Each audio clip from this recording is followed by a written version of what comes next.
Can you provide answer to this using the sine rule based on the concept we developed in the previous episode? So let's see. We have to find the angle that is at B, this very angle. Now, this angle is facing the side 8. So it's unknown, the other side is given. This angle is also given and the opposite side is given. So perfect example of what? The sine rule. So we can say that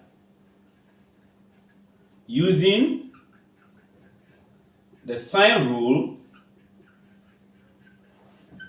since we are referring to an angle at B, we can just indicate theta. We give the angle first, so the sine of the angle divided by the side facing the angle should be equals to the sine of 46 degrees divided by the side facing that to be 6.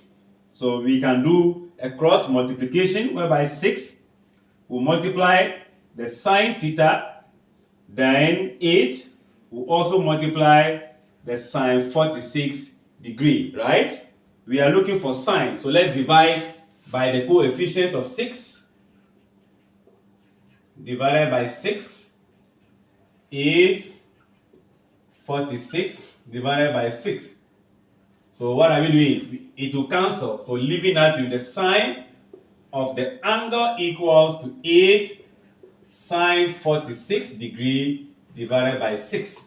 But attention is on the theta, the angle. So we find the sine inverse. So we are going to have theta equals to the sine inverse of 8 sine 46. It is always good to get to the last stage before you find the values of your sine, so that you not perform any approximation. So theta will be equals to, if you find this on our calculator, we'll be having 73.56 degree. That is to 2 decimal places. Now you can see that this is an acute angle. So that is the angle that is there. Now imagine this diagram is not drawn. In some questions, they only tell you a triangle with the side AC to be 8 centimeter, BC is 6 centimeter. The angle at A is 46. So you have to draw. I'm not sure you will be drawing this. Somebody may draw this. You might also have your diagram, drawing it with the same AB.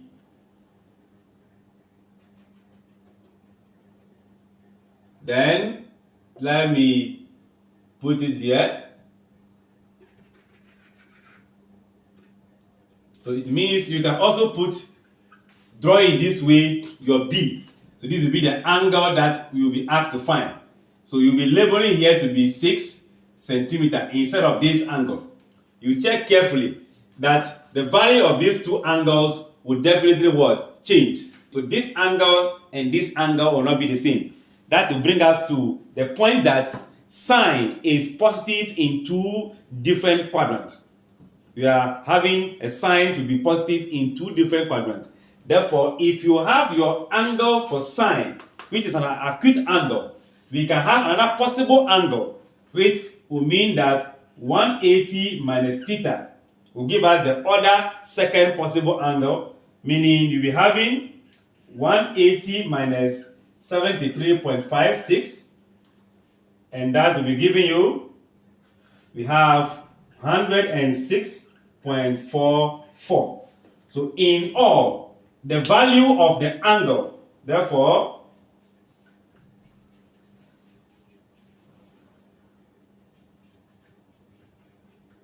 at B are going to be either 73.56 degree or, and we can, I think we can put the two values there as 106.44 degrees. So in some cases, we need to get the two answers that will be positive. We know sine is positive in the first quadrant and in the second quadrant. I guess you get a concept. Good. Thanks for watching. Like, share, and comment. Bye-bye.